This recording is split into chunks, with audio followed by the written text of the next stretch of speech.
โดยโอเคทุกคนเนาะก็ได้เข้ามาหาน้องเพิ่นเป็นที่เรียบร้อยเนาะโดยสบายดีน้องนะ สบายดี สบายดีทุกคนเนาะมามื้อนี้ก็ถือว่าพี่ดูพี่ตาหน่อยจักหน่อย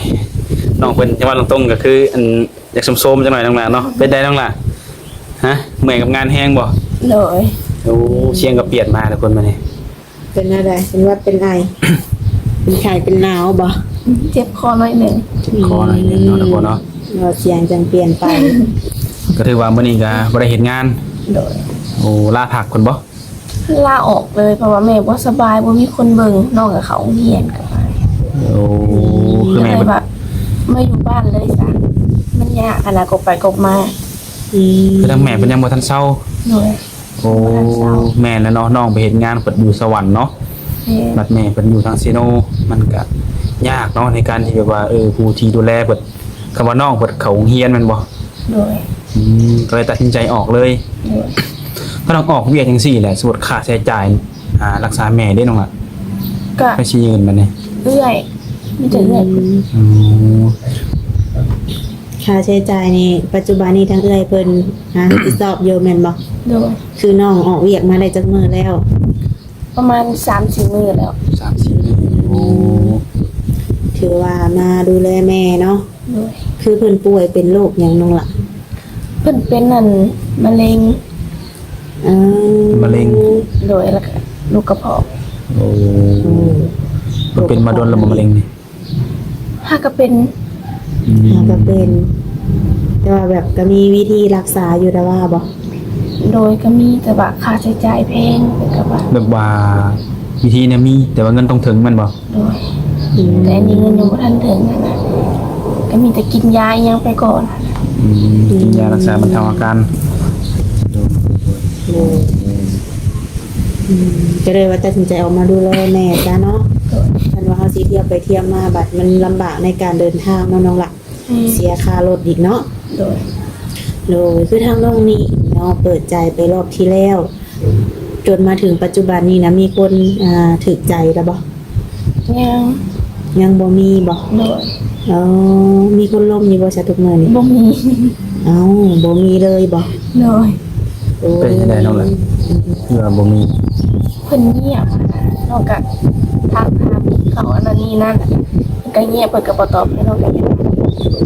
ก็แสดงว่าเพิ่นนี่ก็คนการที่สื่อสารกับเฮาแล้วเนาะ เลย ยันว่าน้องแบบเพิ่นทักมาแล้วน้องบ่มีเวลาคุยกับเพิ่นบ่แม่นเนาะ บางทีน้องก็บ่มีน้องก็บอกเพิ่นไปหั่นน่ะ โดย ให้เข้าใจไว้หั่นน่ะ แต่ว่าปัจจุบันนี้ก็พอมีเวลาลมแล้วเนาะ โดย เพราะว่าออกเวียกมาแล้วเนาะ แม่ คือ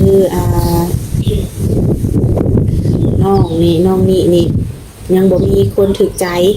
แล้วก็ยังบ่มีไผเป็นชู้เป็นแฟนแม่นบ่ แม่ แสดงว่าสถานะหัวใจยังว่างเนาะ โดย เลยคือมีเอ่ยมาก็คือมาทางหน้าFC หรือว่าทางหน้าทางอ้ายหักอยู่ทางไกลเนาะเพิ่นน่าจะอยู่สหรัฐอเมริกาพุ่นแหละเพิ่นเห็นคลิปน้องก็เลยว่าสนใจอยากลงอยากทำความรู้จัก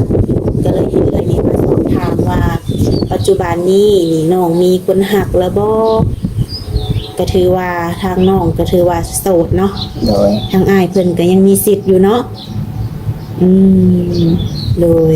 ก็ลองลมกันเบิ่งเนาะน้องหลาเนาะในการที่เข้ามาทำความรู้จักนี่เพิ่นก็บ่ได้เข้ามาซื่อๆดอกเพิ่นก็มีน้ำจิตน้ำใจมาให้เนาะไว้เติมบัตรหรือว่าไว้ซื้อปลาแดกเต็งนัวบ่เนาะอาจจะบ่หลายแต่ว่าเป็นน้ำใจเพิ่นเนาะน้องหล่ะ โดย น้ำใจเบื้องต้นในการที่ว่าเพิ่นเป็นผู้ใหญ่ผู้หนึ่งเนาะเพิ่นก็เฮ็ดงานได้เพิ่นก็พอได้พอมีหั่นนะ โดย เห็นน้องก็เฮ็ดงานแน่แบบต้องดูแลแม่แน่เนาะเพิ่นก็เห็นใจน้องอยู่ก็ลองคุยเบิ่งกับน้องล่ะเด้อ โดยก็เป็นจำนวนเงิน 1,000 บาทเนาะน้องหล่ะเนาะแต่ว่าเป็นเงินกี่นะเนาะก็680,000เนาะน้องหล่ะเนาะโดยเอามอบให้เลยเด้อโดยก็ถือว่าเงินจำนวนนี้ก็ถึงน้องนี่เนาะถึงมือน้องนี่เป็นที่เรียบร้อยแล้วเนาะน้องหลาเนาะเป็นจังไดดีใจอยู่บ่น้องหลา โดยดีใจ โดยยังบ่ทันได้โอได้ลมกันเนาะ โดย นับตั้งแต่มื้อนี้เป็นต้นไปก็อาจจะได้ลมกับเพิ่นทำความรู้จัก กันลองร่วมกันเบิ่งน้องหละเพื่อว่านิสัยใจคอเฮาเข้ากันได้ในอนาคตอาจจะเป็นสู่เป็นแฟนกันก็มีเนาะ โดย จะได้แล้วล่ะเก็บไว้แล้ว เออเก็บไว้ด้วยน้อง ใช่ ไอ้ มันจะเมื่อยถือไว้นะ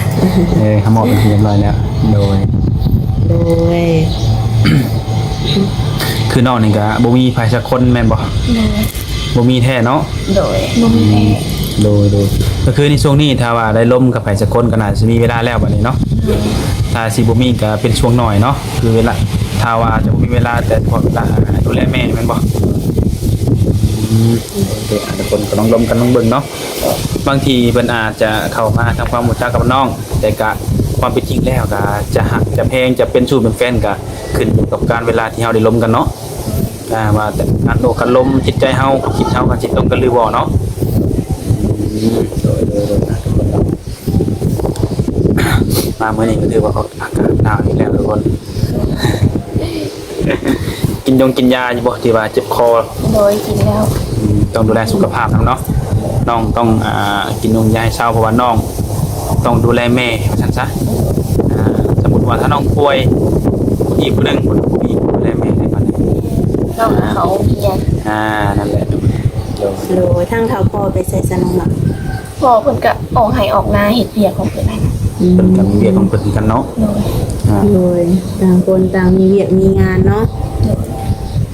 โดยจะเป็นกำลังใจให้ทั้งน้องให้ทั้งแม่เพิ่นหายไวๆเนาะน้องหลานเนาะ โดย อืมส่วนเรื่องสถานะของหัวใจนี่ก็ปล่อยให้ไปตามเวลาเนาะน้องหลานเนาะ โดย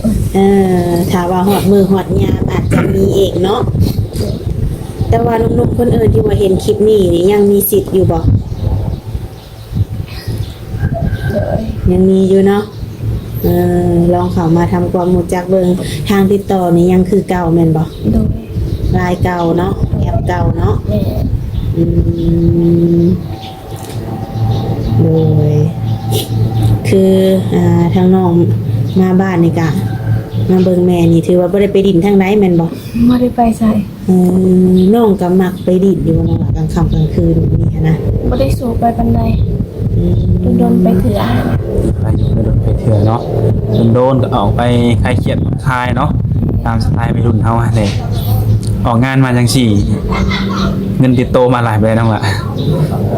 2 ล้านกีบ 2 ล้านกีบเป็นเงินเดือนของเฮาบ่ แม่น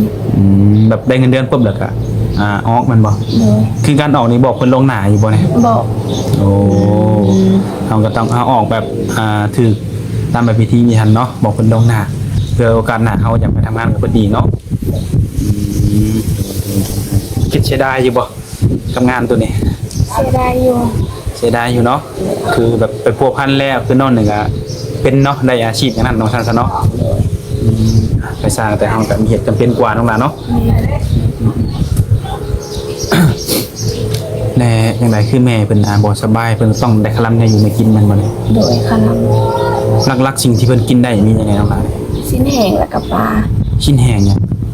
สิ้นแห้งควายกับงัวก็ได้งูก็ โอ้ ได้ คอยเป็นชิ้นแห้งบ่ปลาก็ได้ทุกชนิดบ่ ปลาได้แต่ปลา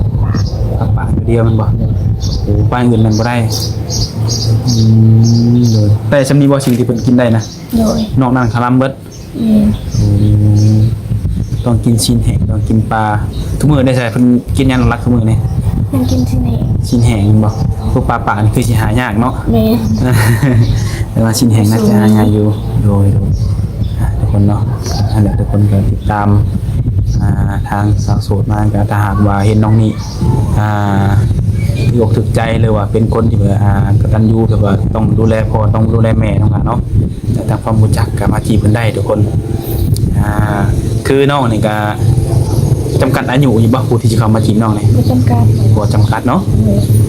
เรื่องหน้าตาก็บ่ได้จำกัดบ่ โดยได้เปิด ได้เบิดทุกคนเนาะเพื่อว่าหนุ่มๆผู้ที่เข้ามาเห็นคลิปน้อง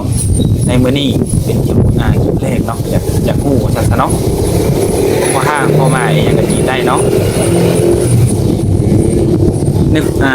การเบื้องต้นที่ออกมาเปิดใจคือน้องก็อยากสละโสดอยู่แล้วมันบ่เนี่ย โดย เบิ่งกันจักเดือนจักปี ให้ต่ำสุดก็4-5 เดือน ต่ำสุดมันบ่ ประมาณนี้ถ้าเกิดว่าโอลมกันใน4-5เดือนนี้เขาขอใจก็สามารถที่จะเป็นสามีภรรยากันได้แม่นบ่ต้องเอาเพิ่นมาอยู่นำแม่นบ่นี่ แล้วแต่ก็ได้ แล้วแต่เลยแม่นบ่สบายๆเด้อคุณเนาะคือน้องเพิ่นก็บ่ได้มีของจำกัดอหยังมากมายถ้าว่าในอนาคตเป็นชู้เป็นแฟนหรือว่าเป็นสามีภรรยากันแล้วอยากมาอยู่พี่ก็มาหรือว่าอยากพาไปญี่ปุ่นก็ไปได้เนาะโดยทุกคนเนาะ กินข้าวเที่ยงได้น้องหลานมื้อนี้ค่ะ ยัง